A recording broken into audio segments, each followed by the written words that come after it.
Hi, this doesn't look straight at all. Hi, you're back on my bed for another video, but this one is a little bit different. It's not my usual vlog. I have my laptop here because I thought it would be a nice idea to run you through everything you need to know before moving to Copenhagen. I'm coming up to my 2-year anniversary of living here, and I would have loved a video like this before I moved. So this is my Copenhagen 101, everything that I think you should know before moving to Copenhagen so you feel prepared and have a good start to the city. Because I have to say Copenhagen is an amazing place to live, but there's some things that you should know before coming here. So number one, and this is more a recommendation or a tip from me, but I highly recommend that you move to Copenhagen with either school or a job already lined up. So your contract signed, your school program already sent to you, because I think you need a foundation, a good foundation before coming to the city. Finding a job in Copenhagen can be very difficult as a foreigner, and I go into that in the next step. So just to ease yourself into the city, it's good when you have something so important in your life already sorted and you don't have to worry or panic about job hunting when you come here. And also because it's such an expensive city, already having an income will be a lifesaver. Another tip is if you come here as a student, there's something called an SU, which is a program that they've put in place in Denmark, where as a student, if you have a part-time job, I think only working 10 or 14 hours a week, you get compensation from the government, and it's something like 1,000 euros a month. And then on top of that, you have your salary from that part-time job. So basically the government pays you to go to school here. So having things like this already planned before coming here will make the whole process so much easier and so much more stress-free. Then we move on to point number 2, which is job hunting as an international or as a foreigner. So I think we all know that the job market everywhere is pretty brutal at the moment. That's no secret. In Copenhagen or in Denmark, I find that it might be even a tad more difficult because the way you apply for jobs is different to a lot of other international cities where job searching and applications are very network based here. So the more connections you have, the more people you know, the easier it is to find a job.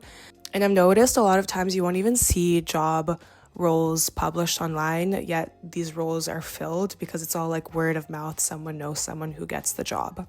So coming here as a foreigner and someone who doesn't know the city and doesn't know anybody in the city, it can be tough to find a job because it's very rare that you just cold apply to a job posting and you get the job. Another thing to note is that it can be difficult to find a job as an English speaker. So Danish speakers will always be prioritized. And I think it's because as a Dane, you already speak fluent English for the most part, so it's an asset to the company to have someone that speaks English and Danish rather than just English.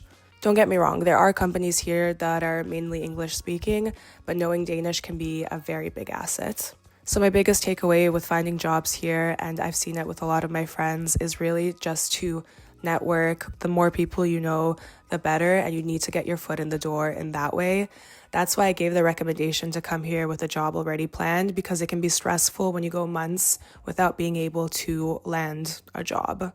But do not worry, finding a job here is possible. I've done it, my friends have done it. It's just a little bit different of a process than many other cities, and it may take a little bit longer sometimes. But I think once you do find your job, for the most part, you will enjoy the work-life balance that you have in Denmark. Next on my list is apartment hunting. Apartment hunting in Copenhagen is notoriously difficult.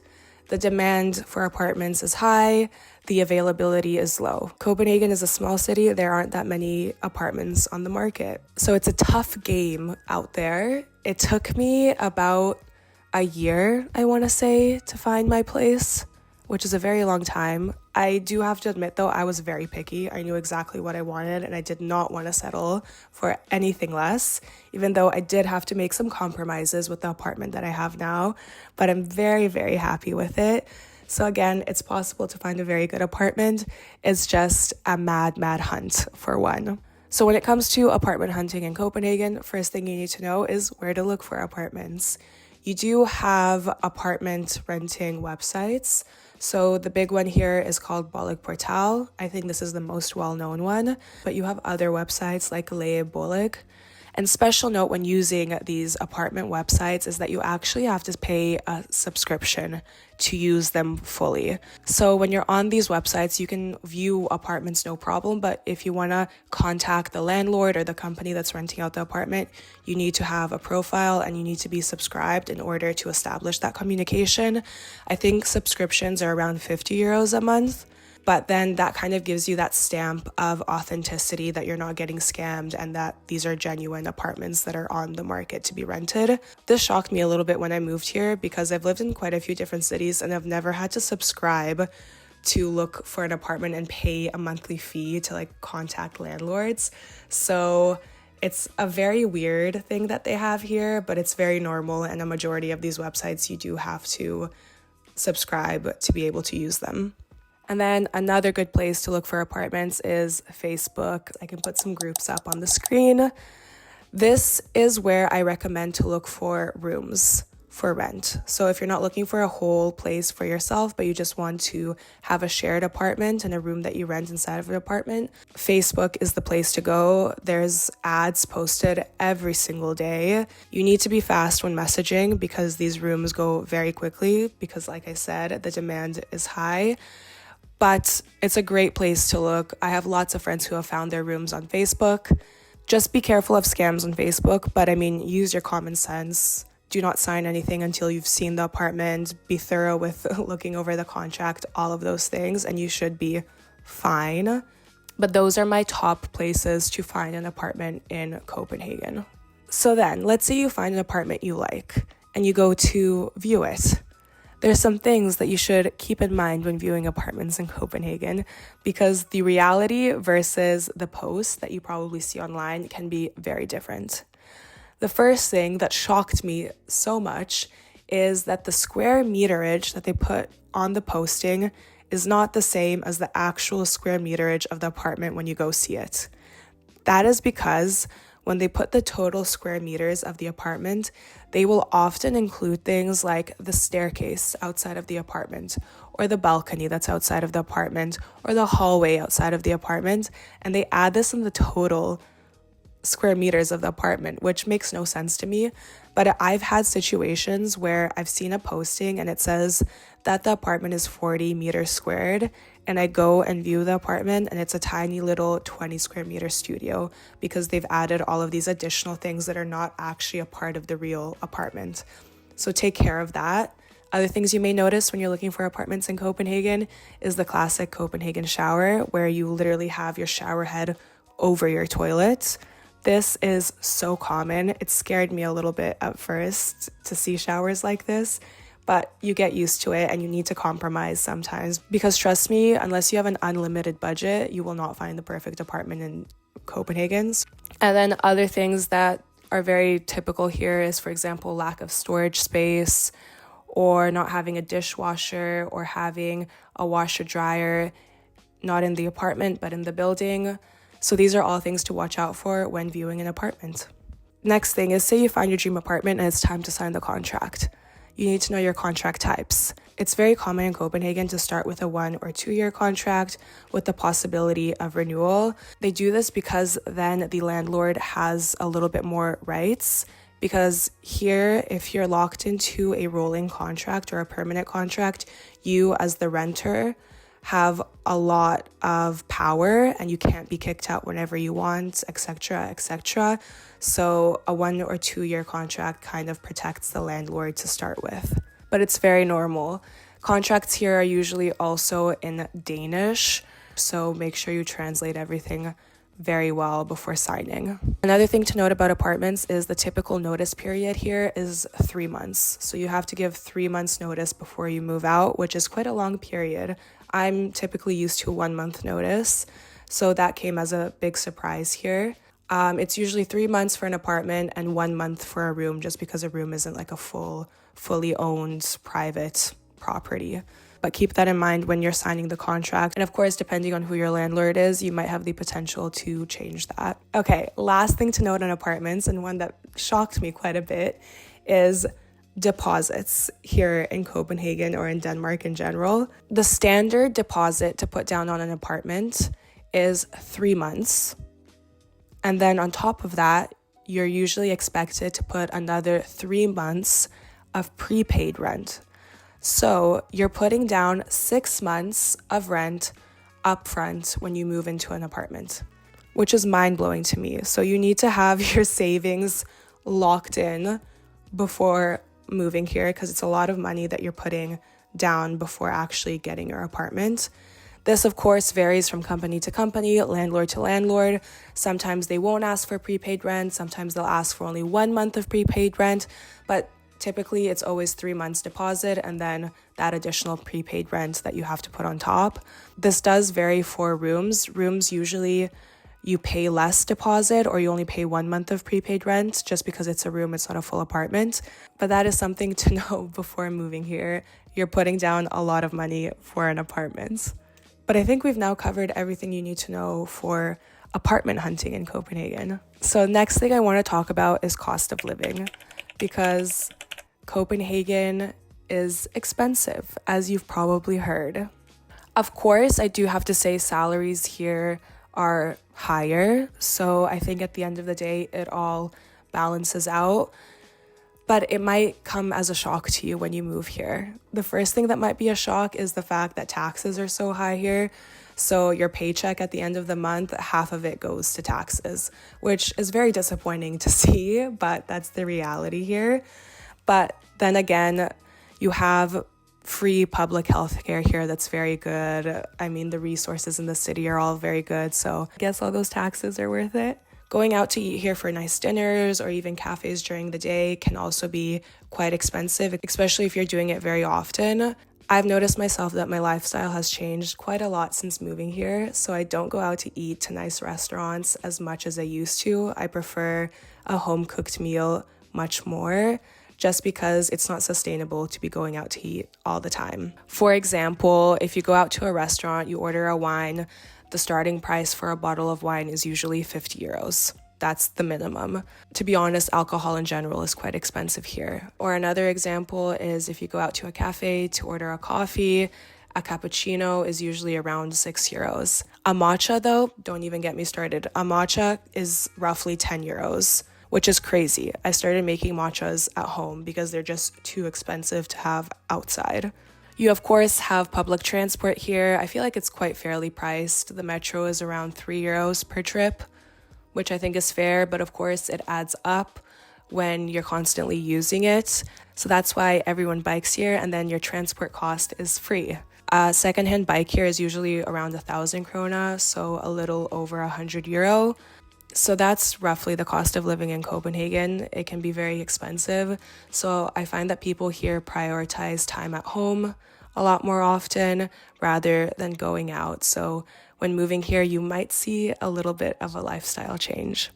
Next thing I want to talk about, and it might be a big thing for some people, is the weather. So I'm sure we've all heard of Copenhagen summers and how they're the most amazing time of the year. It's unbeatable. No city can compare to Copenhagen in the summertime. And I do have to say that's true. Summers here are magical. The whole city comes alive. It's like a breath of fresh air. There's so much to do. You can go swimming, out in cafes, parks. It's just the best time ever. But that's why the winters here are very long, very cold, and very dark. And they last like 8 months out of the year. So you need to decide whether the summers are worth the long winters. Winters are tough as well because not only does it get dark early, but it's constantly gray during the day. For example, I haven't seen the sun in probably 2 weeks here. I can see it now peeking through, so I'm going to go outside later. But you need to get used to this constant grayness, this dull grayness, which is a little bit depressing. I think the first winter in Copenhagen can hit you quite drastically. It did hit me. I noticed that I was tired all of the time. I didn't have energy, and I couldn't quite understand why until I realized it was because of the lack of sunlight. And once I started taking my vitamins, my vitamin D, I started feeling a little bit better. Although the winters can be tough, they have something called hygge here in Copenhagen or in Denmark, which is this act of coziness. So doing activities indoors to make you feel cozy and good and happy. And there's this real importance on well-being being put. So yes, winters can be tough, but it's also a time to slow down and take things a little bit easier. And then of course you have the summer, which is the best time ever. And then the last thing that I want to talk about is culture. So the first thing is making friends here. Danish people are very, very nice. They're so polite and they're very sweet, but they're quite private. So I would say it can be quite difficult to make friends with Danish people because they have quite closed friendship circles, and their friendship circles are usually made up of friends that they've known since primary school or high school. And to be honest, I understand if you've had friends for so long, why would you want a random international person to be like a part of your friend group? Fine, I get it. So making friends with Danish people can be difficult, but if you do, they are very loyal friends, and once you're in, you're in. You have a friend for life, basically. That being said, there are a lot of international people in Copenhagen, and they're very easy to make friends with. And there's so many fun activities in Copenhagen, like run clubs and sports groups and things like that, where you can make friends. When I moved here, I had no problem making new friends. Everyone is so inviting, and there's so much to do in the city, so you'll be fine. Then I also want to mention work-life balance. Work-life balance here is unmatched. They really value personal time and private life here.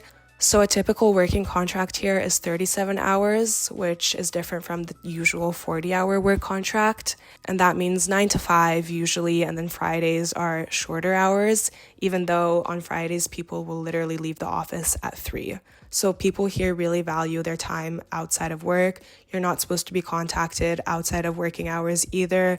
Overworking, over hours, it's not glorified here. Another thing is that there's no hierarchy here in companies. It's very flat, which is quite a nice working environment. You're really like friends with everybody and everyone is treated equally. So it's a very enjoyable place to work.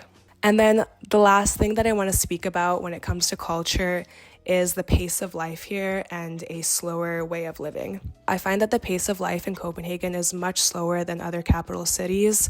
People are not in a rush here. They take their time when they're biking, when they're walking. They take time to rest as well. And it can be quite shocking at first, especially if you come from a very busy city, because it's very slow here. So it takes time to adjust. But trust me, once you adjust, you really learn to value this slower pace of life. I think it's a lot better for your well-being, to be honest. But there's really a focus here on spending time with family and friends and enjoying the smaller things in life, like time outside in parks or going to the beach or going swimming. And there's not really a focus on luxuries. I find that Danish culture is very simple and very humble, and it's kind of a breath of fresh air. So although at first it can be quite a cultural shock when you come and live here, you very quickly adapt and you learn to appreciate this different pace of life.